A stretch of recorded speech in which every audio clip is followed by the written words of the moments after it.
Quiz point വേൾഡിലേക്ക് ഏവർക്കും സ്വാഗതം.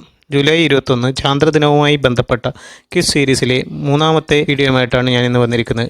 ചാന്ദ്രനുമായി ബന്ധപ്പെട്ട് സ്കൂളിലും വായനശാലകളിലും മറ്റും നടത്തുന്ന ക്വിസ് മത്സരങ്ങളിൽ ചോദിക്കാൻ സാധ്യതയുള്ള ചോദ്യങ്ങൾ ഉൾപ്പെടുത്തിയ വീഡിയോയാണ് ഇത്. വീഡിയോയിലേക്ക് കടക്കും മുമ്പ് നിങ്ങൾ ഇതുവരെ എൻ്റെ ചാനൽ സബ്സ്ക്രൈബ് ചെയ്തിട്ടില്ല എങ്കിൽ തീർച്ചയായും സബ്സ്ക്രൈബ് ചെയ്യുക. വീഡിയോ ഇഷ്ടപ്പെട്ടാൽ ലൈക്ക് ചെയ്യുക, ഷെയർ ചെയ്യുക, കമൻറ്റ് ചെയ്യുക. നമുക്ക് വീഡിയോയിലേക്ക് കടക്കാം. ചോദ്യം നമ്പർ 1. ഭൂമിയുടെ ഒരേയൊരു പ്രകൃതിദത്ത ഉപഗ്രഹം. ഭൂമിയുടെ ഒരേയൊരു പ്രകൃതിദത്ത ഉപഗ്രഹം. ഉത്തരം ചന്ദ്രൻ. ചോദ്യം നമ്പർ 2. സ്വാഭാവിക ഉപഗ്രഹങ്ങളിൽ വലിപ്പം കൊണ്ട് ചന്ദ്രൻ്റെ സ്ഥാനം. ചോദ്യം നമ്പർ 2. സ്വാഭാവിക ഉപഗ്രഹങ്ങളിൽ വലിപ്പം കൊണ്ട് ചന്ദ്രൻ്റെ സ്ഥാനം. ഉത്തരം 5-ാം സ്ഥാനം. ചോദ്യം നമ്പർ 3. തുരുമ്പിച്ച ഗ്രഹം എന്നറിയപ്പെടുന്നത്. ഓരോ ചോദ്യങ്ങളും കഴിഞ്ഞ ഉടൻ തന്നെ നിങ്ങൾ കമൻറ്റിൽ ഉത്തരം രേഖപ്പെടുത്തുക.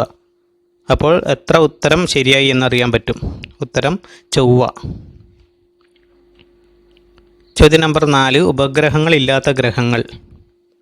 ചോദ്യം നമ്പർ 4. ഉപഗ്രഹങ്ങൾ ഇല്ലാത്ത ഗ്രഹങ്ങൾ ഏതെല്ലാം? ബുധൻ, ശുക്രൻ. ചോദ്യം നമ്പർ 5. മനുഷ്യൻ കാലുകുത്തിയ ആദ്യ ഗ്രഹം. മനുഷ്യൻ കാലുകുത്തിയ ആദ്യ ഗ്രഹം. ചന്ദ്രൻ.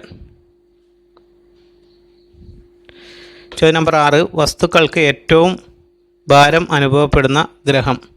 ചോദ്യം നമ്പർ 6. വസ്തുക്കൾക്ക് ഏറ്റവും ഭാരം അനുഭവപ്പെടുന്ന ഗ്രഹം. ഉത്തരം വ്യാഴം. ഉത്തരം വ്യാഴം. ചോദ്യം നമ്പർ 7. ലൂണ എന്ന പദത്തിൻ്റെ അർത്ഥം.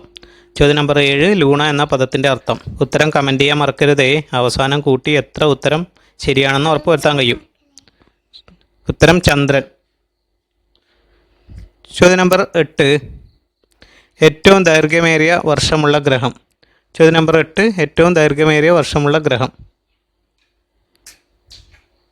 നെപ്റ്റ്യൂൺ. ഉത്തരം നെപ്റ്റ്യൂൺ. ചോദ്യം നമ്പർ 9. സൗരയൂഥത്തിലെ ഏറ്റവും വലിയ ഉപഗ്രഹം. ചോദ്യം നമ്പർ 9. സൗരയൂഥത്തിലെ ഏറ്റവും വലിയ ഉപഗ്രഹം.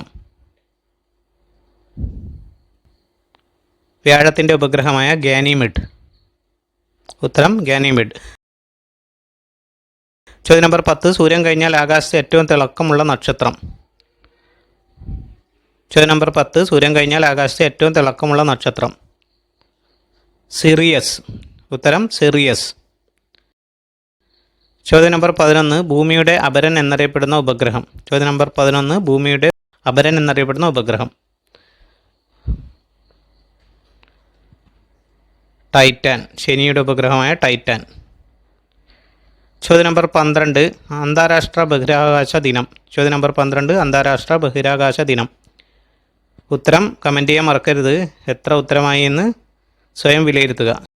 ഉത്തരം ഏപ്രിൽ 12.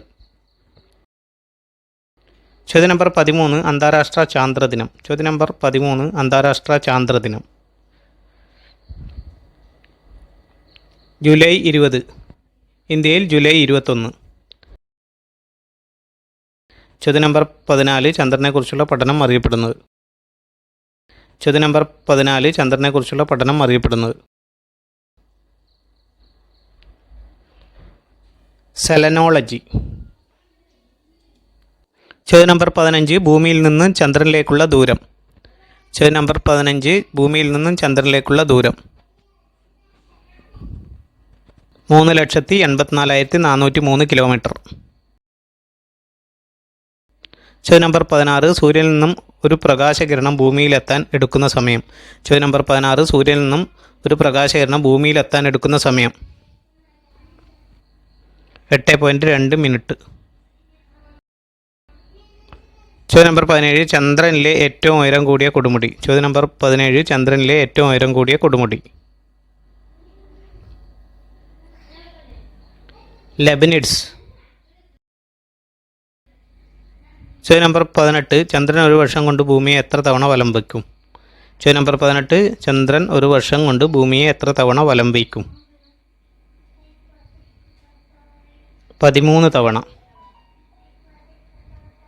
ചോദ്യം നമ്പർ 19. ഉദയാസ്തമയം ചന്ദ്രനെ അടിസ്ഥാനമാക്കിയുള്ള കലണ്ടർ. ഉദയാസ്തമയം ചന്ദ്രനെ അടിസ്ഥാനമാക്കിയുള്ള കലണ്ടർ. ഹിജ്റ കലണ്ടർ. ചോദ്യം നമ്പർ 20. ചന്ദ്രനിൽ ധാരാളമായി കാണപ്പെടുന്ന ലോഹം. ചോദ്യം നമ്പർ 20. ചന്ദ്രനിൽ ധാരാളമായി കാണപ്പെടുന്ന ലോഹം. കമൻ്റ് ചെയ്തവർക്ക് എത്ര ഉത്തരം ശരിയായി എന്ന് ഉറപ്പുവരുത്താൻ സാധിക്കും? ഉത്തരം ടൈറ്റാനിയം. Please subscribe.